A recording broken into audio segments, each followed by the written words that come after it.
Hello there, and welcome back to War Thunder aboard the Swedish 9.0 premium medium tank of rank 6, the Leopard 1A5NO. And that is a great tank on an even better map these days, namely the folder map, but in battle mode. More about this in just a moment. Hold on, Napalm, you already made a video about this tank. That is correct. Roughly a week ago I did a video on this tank, but in German, and I promised that I will do a follow-up video in English, so here is my fulfilled promise. And the German commentary was a promise that I made years ago and actually never came around to do this. But here is now the question for you guys: do you like more additional German content, so that when I play a tank or a plane or a ship, whatever, and I have enough footage for 2 videos, that I make one video in English and one in German, so that you can choose either way? Let me know in the comment section. The next question that I have for you is when it's time to give up. Now, I'm not giving up in this match because obviously I'm on the winning side, but a little bit of a spoiler, this was a much longer battle than is just shown here, because I just roughly cut out 7 or 8 minutes of just standing around. And this is down to battle mode, because there is just one enemy cap, and if we cap it, we basically instantaneously win the match. But decapping it takes forever, and capping, because you have to then stay inside of the cap, takes even longer. And because Gaijin is a brilliant map designer and also perfect in the layout department, the objective is right next or right in front of their spawns. So if you're at the objective, you are automatically accused of spawn camping. Well done, Gaijin. But why is the map great? Well, first of all, it's not a city brawl. It's not a high-tier Call of Duty feeling. And also, it's not a night match, in this case at least. And it's an open map where I can use the terrain, where I can relocate, where I can reposition, where I can use the strengths of the tank, and just have a lot of fun, support my team, and therefore in the long run secure the victory. So as you can see, this is a very nice setup for this tank. But at some point, your team just wants to win harder, and they push forward, they push forward, they push forward. It's just a natural thing. Yes, when they get killed, then they have to then even drive a longer distance, so the front line can actually deplete themselves. And we will watch this quite a bit in this match if you just observe the minimap. We took out here a Russian tank's turret ring, and I was actually supposed to be dead here because I was way too slow on the trigger, but he did not expect me, I did not expect him, and then the greatest feature of War Thunder allows me to plant the 3rd shell right into the back of his turret. Yeah. So again, we then get out of the smoke and try to go back to our hunting grounds, because the location is just so goddamn good. It gives me visual cover, it gives me also certain cover from the air, you know, in times of revenge kill drones. That's all the more important. And also normal CAS does probably have a harder time finding and killing me here. And also, if you look at the minimap, the rest of my team is to the east and the north of the map, and I'm the only one on the left. And you can see in the time that it took me to get around to kill that T-55, a T-64A in 1971 has actually moved up to this location where he wasn't before. So this is a really dynamic battlefield, and I personally like that.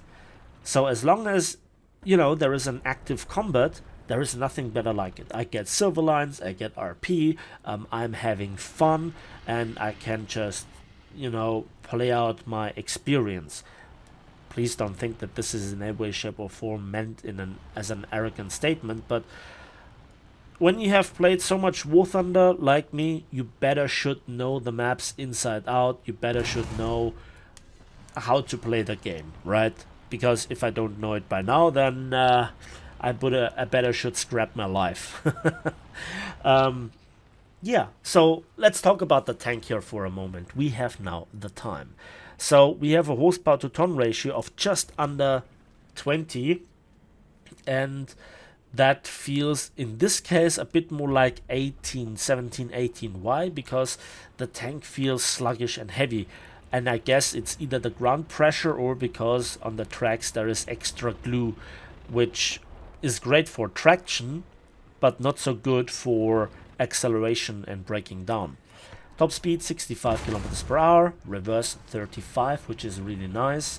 And with a gun depression of 9 degrees and gun elevation of 20 degrees, you can really work those ridge lines. The armor is best described as keeping the crew from falling out. It is heavy machine gun safe, and there are some extra additional armor plates, and sometimes that can prevent HESH shells from doing any sort of meaningful damage, but don't really count on it. Overall, everybody's shooting either with heat or with APFSDS, and both will easily go through most parts of the tank, except if you hit a random weird pixel.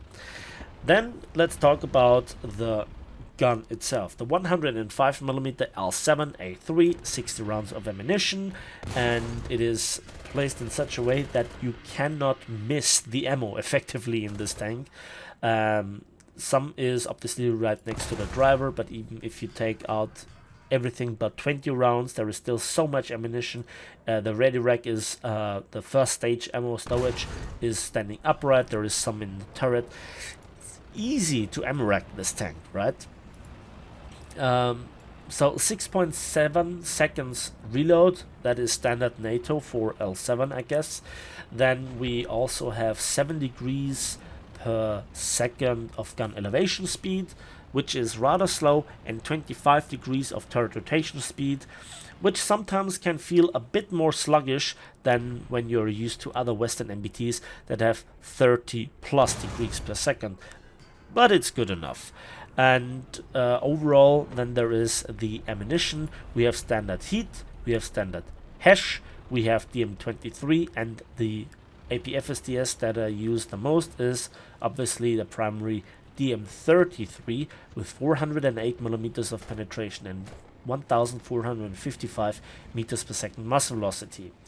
On top of this, the tank has a laser rangefinder, thermal imaging, and obviously a stabilizer, and that is just all that you need to be competitive at top tier. While the thermal imaging is not as crystal clear as, let's say, on the the WMA301 or likewise light tanks, it is good enough, let's put it that way. And so you go to places, you use your mobility and agility compared especially to Russian MBTs or Soviet MBTs, and then you make it count. And the DM33 will also go through most of the MBTs that you meet's frontal armor. So now we arrive at the stage where there is nothing left to do for us. The majority of the enemy team is dead.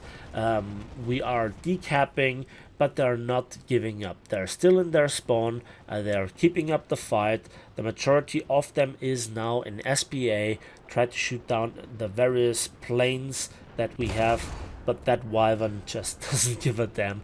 And that player in that wyvern actually costs me the survivor and the heavy metal hero, which is quite a shame, but you know, it is what it is. And